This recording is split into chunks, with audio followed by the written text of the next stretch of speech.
I am a seeker of the in-between, a traveler driven by the need to witness the places where the earth finally gives up its secrets.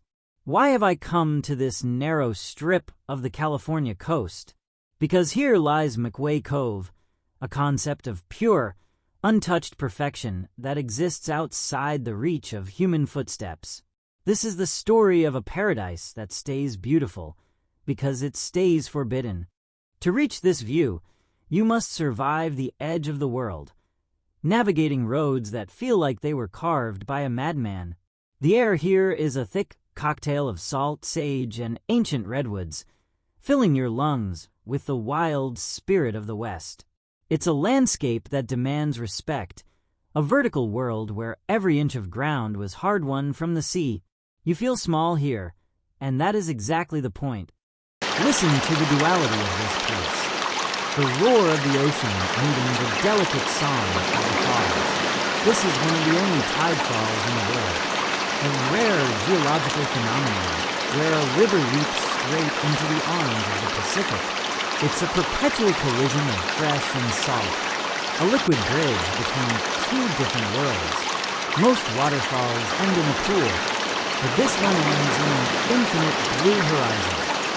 The cove is a natural amphitheater, protected by walls of stone that have stood for millions of years. Look at the sand. It is a flawless canvas, unmarred by footprints or umbrellas. It looks like a mirage, a dream of a beach that we've all had but can never quite reach. It exists in a state of grace that is increasingly rare in our overconnected world. There is a certain melancholy in being a spectator to such beauty.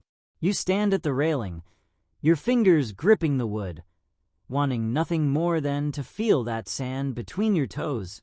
But the path down was destroyed long ago, and the cliffs are far too treacherous to climb. This is the setup for a grand obsession, a beauty that is perfectly visible, yet physically impossible to touch. Long ago, people lived here, waking up to the sound of the falls as if it were their private soundtrack. They built a home on the edge of the abyss, trying to claim this wild corner of Big Sur for themselves. But nature has a way of reclaiming its own, and today, only the foundations remain. The house is gone, but the waterfall remains, indifferent to the rise and fall of human ambition. The very thing that makes this cove famous is also what keeps it lonely. If we could walk on that beach, we would inevitably destroy the magic we came to see. The state of California keeps this place under lock and key, not just for our safety, but for the cove's survival. It is a sanctuary protected by its own lethality, a paradise that requires a barrier to remain a paradise.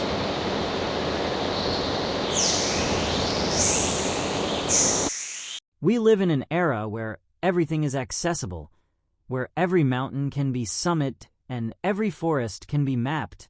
McWay Cove defies that modern entitlement. It reminds us that some things are meant to be observed from a distance, respected as sovereign territory.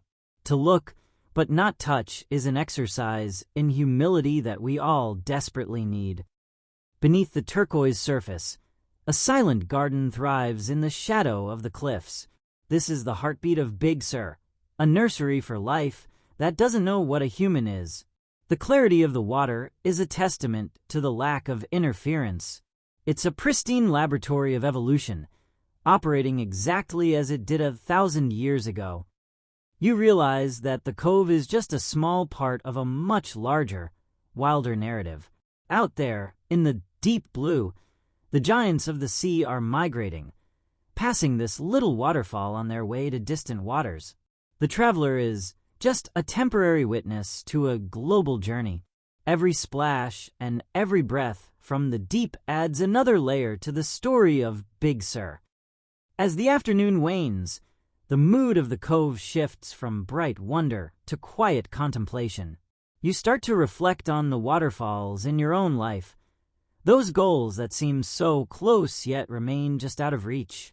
Is the beauty in the attainment, or is it in the pursuit? Standing here, watching the silver thread fall, I think I've found the answer. This is the climax of the California dream. 4 or 5 minutes every day, the sun aligns perfectly with the coast, and the world seems to ignite. The falls aren't just water anymore. They are liquid light, a vertical sunbeam crashing into the surf. In this moment, the frustration of the barrier vanishes, replaced by the sheer privilege of being alive to see it. You don't need to touch the sand to feel the soul of this place. The light does the work for you, bridging the gap between the cliff and the cove. You feel a profound sense of peace, a resolution to the restlessness that brought you here. Some paradises are meant to be kept in the heart, not under the feet. The show is over, but the resonance remains. I leave McWay Cove behind, but I take the lesson of the Untouchable Sanctuary with me. I've learned that the most beautiful things in life are those we allow to remain wild. We don't need to own the world to be a part of it. We just need to learn how to see. As I drive back into the world of noise and touch, I look in the rearview mirror one last time. The falls are still there, singing to the empty beach in the dark. The sanctuary remains pure, protected by the night and the cliffs. And in that thought, I find my own quiet place to rest.